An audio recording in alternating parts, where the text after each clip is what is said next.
Hey everybody, it's Shaman Sister Sin. You're listening to the Meditations and More podcast. Today I want to talk to you about something I've mentioned here and there, but I never really took a lot of time with it. I wanted to dedicate a video specifically to that because it is important, and that is whether or not narcissism is contagious.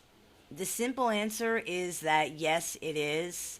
If someone stays under the influence of a narcissist long enough, they can actually end up catching, so to speak, narcissism from the narcissist. They can begin to emulate the narcissist behaviors and show symptoms of narcissism themselves. This is probably the saddest, scariest part of the whole business. That not only can you be a victim of one of these miserable, disordered people, but you can actually become one yourself. This happens for a few reasons. One of them is that we literally become our environment. And that's not just regarding narcissists either.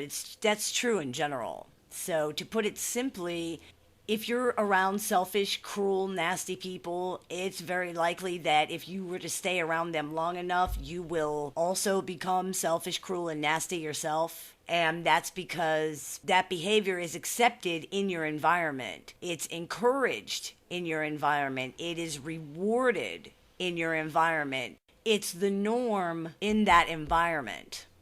People can and do become conditioned to certain ways of being. For example, if you're in a relationship with a narcissist who is angry and combative toward you all the time, it would not take very long before you started to notice signs of that in yourself. Maybe towards everybody, maybe just towards the narcissist, but it will be there.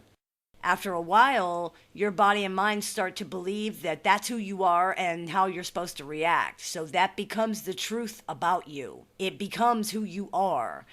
This is why you often find that in a married couple, both of them might act like narcissists, even though in the beginning only one of them actually was one.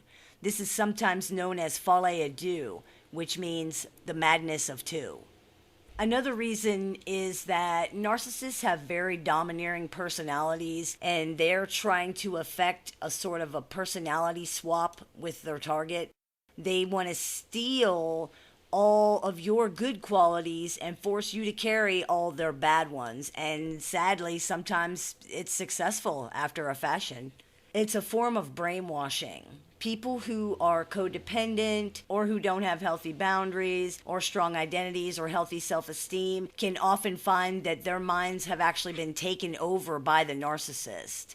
Their opinions and individual beliefs and behaviors or desires have all been replaced with the narcissist opinions, beliefs, behaviors, and desires. They have essentially become a mirror image of the narcissist.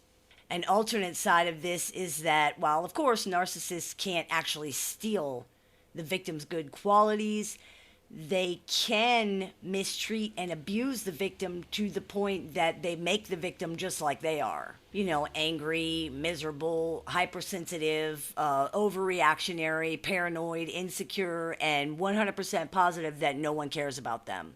It becomes a self-fulfilling prophecy of sorts where the narcissist tells the victim for years that the victim is cruel and horrible, then mistreats the victim to the point that the victim might even start hating the narcissist and begins lashing out in self-defense and anger.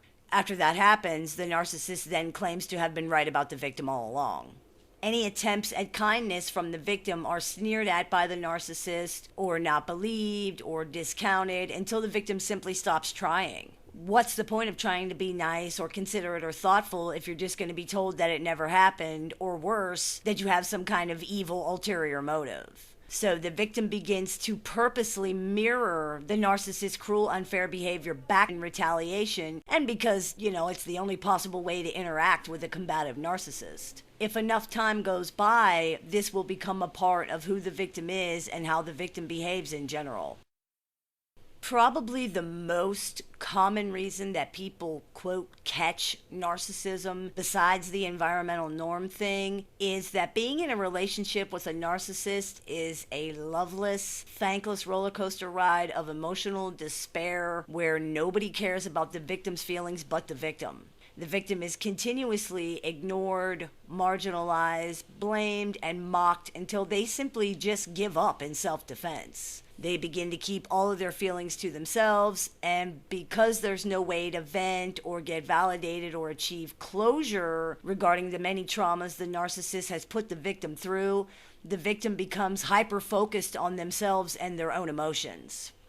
This is actually exactly what happens to the narcissist as a child, and it has the same effect on an adult victim. It creates someone who cannot see past their own pain, who cannot get past the trauma and move on. It creates someone who is constantly in a state of pain and feels unloved, who walks around constantly thinking, what about me? If this goes on long enough, the victim can become a narcissist. So, how do you know if that's already happened to you? Well, unlike the narcissist, you'll know that things are not right. Narcissists cannot notice a change in their behavior because there isn't one. They've always been that way. You haven't, so trust your judgment. You might notice that you've changed, or people might tell you that you're different now. You might find that you're hypersensitive or that you overreact to small things where you didn't do that a few years ago. You might find yourself talking about your own problems too much or one-upping other people when they talk about their problems. You might find that you can't move on from traumas that happened years ago, or that you're very angry and reactionary all the time. You might find that you've become too preoccupied with how you feel and with things about yourself, as opposed to being more balanced and caring about others and their needs. You might find that you're very irritable, that you misunderstand other people's meanings, or that you seem to be picking fights for no reason. You might find that you're fishing for sympathy to feel validated or wanted, or that you're trying to manipulate other people without realizing it. You might have moved on to a new relationship and find that your new partner accuses you of doing the same things that you know the narcissist did. This is a big red flag. These behaviors are the result of existing in a disordered environment for too long and becoming conditioned to behave a certain way. None of them indicate narcissism for sure, but they all indicate that you're going to need some help moving on and setting things right with yourself so that you can heal and get back to a healthy way of interacting with other people. The damage does not have to be permanent. So if you notice those things, it's time to start getting some things into perspective and being real honest with yourself. Maybe you need to talk to somebody and get some therapy to get that taken care of. Narcissism is created by trauma and pain. It's created by feeling unloved and ignored.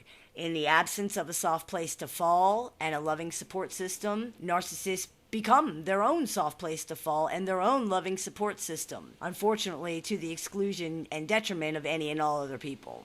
It's no surprise then that narcissists can and do create more narcissists by treating people the same way they themselves were treated as children. The good news is that though this is not an uncommon thing at all, it is fixable in this situation. The main key and the most important thing is to get away from the narcissist as soon as possible so that you can find a better environment and better behavior to model. It's time to rediscover who you are, get some of that positive self-esteem back, and get your sense of identity back. I hope this clears a few things up for you. As always, I look forward to your comments, questions, and suggestions, so please keep those coming. I take appointments online and over the phone Monday through Friday. So if you're interested in speaking with me, you can visit littleshaman.org and click the Book an Appointment tab to go ahead and do that. You've been listening to the Meditations and More podcast brought to you by littleshaman.org. That's me, Little Shaman. May the Great Spirit bless you and have a wonderful day.